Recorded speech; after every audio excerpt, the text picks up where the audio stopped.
النحل آیت 115. اعوذ باللہ من الشیطان الرجیم.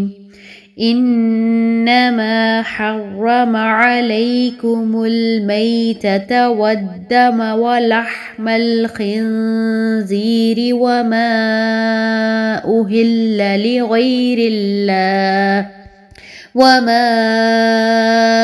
أهل لغير الله به فمن اضطر غير باغ ولا عاد فإن الله غفور رحيم.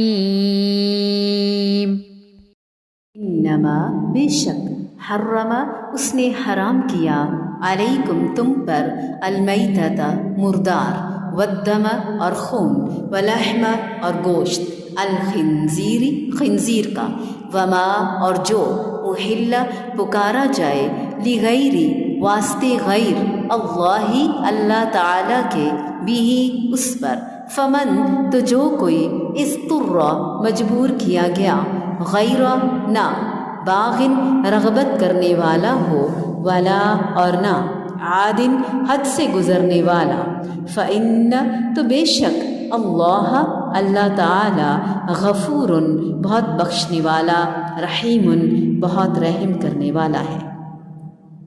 یہ آیت اس سے پہلے 3 مرتبہ گزر چکی ہے کہ تم پر صرف مردار اور خون اور سور کا گوشت اور جس چیز پر اللہ تعالیٰ کے سوا دوسرے کا نام پکارا جائے حرام ہے. پھر اگر کوئی شخص بے بس کر دیا جائے نہ وہ خواہش مند ہو اور نہ حد سے گزرنے والا ہو تو یقیناً اللہ تعالیٰ بخشنے والا رحم کرنے والا ہے. سورۃ البقرہ، المائدہ، الانعام میں اور 4تھی مرتبہ یہاں جہاں اللہ تعالیٰ نے اسے بیان فرمایا. اس کو اگر ہم مزید سمجھیں ان آیات سے واضح ہوتا ہے کہ ان میں 4 قسم کے محرمات کا ذکر ہے. اللہ تعالیٰ ان سے مسلمانوں کو نہایت تاکید کے ساتھ بچانا چاہتا ہے. اس کی ضروری تشریح تو ہم پڑھ چکے ہیں جس پر اللہ تعالیٰ کے سوا دوسرے کا نام پکارا گیا وما أُحِلَّ لِغَيْرِ اللَّهِ.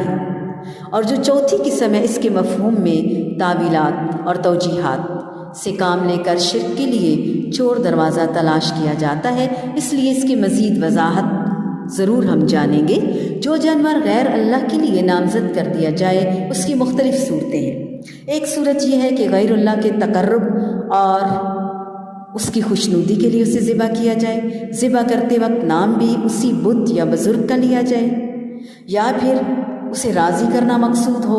دوسری صورت یہ ہے کہ مقصود تو غیر اللہ کا تقرب ہی ہو لیکن ذبح اللہ کے نام پر ہی کیا جائے. جس طرح کے قبر پرستوں میں یہ سلسلہ عام ہے. وہ جانوروں کو بزرگوں کے لیے نامزد تو کرتے ہیں، مثلا یہ بکرا فلاں پیر کا، یہ گائے فلاں پیر کی، یہ جانور 11ویں کے لیے، شیخ عبد القادر جیلانی کے لیے وغیرہ وغیرہ وغیرہ، اور ان کو بسم اللہ پڑھ کر ہی ذبح کرتے ہیں. اس لیے وہ کہتے ہیں کہ پہلی صورت تو یقیناً حرام ہے لیکن یہ دوسری صورت حرام نہیں بلکہ جائز ہے کیونکہ یہ غیر اللہ کے نام پر ذبح نہیں کیا گیا اور یوں شرک کا راستہ کھول دیا گیا. حالانکہ فقہا نے اس دوسری صورت کو بھی حرام قرار دیا ہے اس لیے کہ یہ بھی وما أُحِلَّ لِغَيْرِ اللَّهِ میں ہی شامل ہے. پھر ہر وہ جانور جس پر غیر اللہ کا نام پکارا جائے حرام ہے اگرچہ ذبح کے وقت اس پر اللہ تعالیٰ ہی کا نام لیا جائے. اس لیے کہ علماء کا اتفاق ہے کہ کوئی مسلمان اگر غیر اللہ کا تقرب حاصل کرنے کی غرض سے جانور ذبح کرے گا تو وہ مرتد ہو جائے گا اور اس کا ذبیحہ مرتد کا ذبیحہ ہوگا. اب ہمیں اپنی حالات کے بارے میں دیکھنا ہے کہ ہم کہاں کھڑے ہیں اور ہم کیا کر رہے ہیں. بے شک کہ حرمت میں کوئی اختلاف نہیں. وما أُحِلَّ لِغَيْرِ اللَّهِ جب اس کے بارے میں کہہ دیا صاف صاف اور حرام کر دیا گیا. وما ذُبِحَ عَلَى النُّصُبِ جو بتوں کے پاس یا تھانوں پر ذبح کیے جائیں وہ بھی اس میں داخل ہے. سورۃ المائدہ میں بھی محرمات کا ذکر کیا گیا. احادیث سے بھی معلوم ہوتا ہے کہ آستانوں، درباروں اور تھانوں پر ذبح کیے گئے جانور حرام ہیں اس لیے کہ وہاں ذبح کرنے کا یا وہاں لے جا کر تقسیم کرنے کا مقصد تقرب اللہ ہے یا اللہ کے سوا دوسروں کی رضا اور تقرب حاصل کرنا ہے؟ ایک حدیث میں ہے کہ ایک شخص نے آ کر رسول اللہ صلی اللہ علیہ وآلہ وسلم سے کہا، میں نے نظر مانی ہے کہ میں بوانا جگہ میں اونٹ ذبح کروں گا۔ آپ صلی اللہ علیہ وآلہ وسلم نے پوچھا کہ کیا وہاں زمانے جاہلیت کے بتوں میں سے کوئی بت تھا جس کی پرستش کی جاتی تھی؟ لوگوں نے بتلایا نہیں۔ پھر آپ صلی اللہ علیہ وآلہ وسلم نے پوچھا، وہاں ان کی عیدوں میں سے کوئی عید تو نہیں منائی جاتی تھی؟ لوگوں نے اس کی بھی نفی کی۔ تو آپ صلی اللہ علیہ وآلہ وسلم نے سائل کو نظر پوری کرنے کا حکم دے دیا۔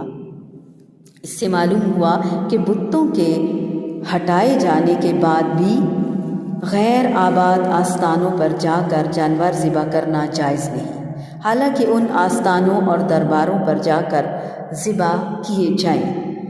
دو مختلف صورتیں ہیں نا، تو آپ نے اللہ کے نام پر ذبح کرنا ہے تو کہیں جا کر ہی کیوں، گھر میں کیوں نہیں؟ لہٰذا ان آستانوں اور درباروں پر جا کر ذبح نہ کیا جائے، پرستش نہ کی جائے، نظر و نیاز نہ مانی جائے۔ اللہ ہمیں ایسی تمام خرافات سے حفاظت فرمائے، محفوظ رکھے، آمین ثم آمین۔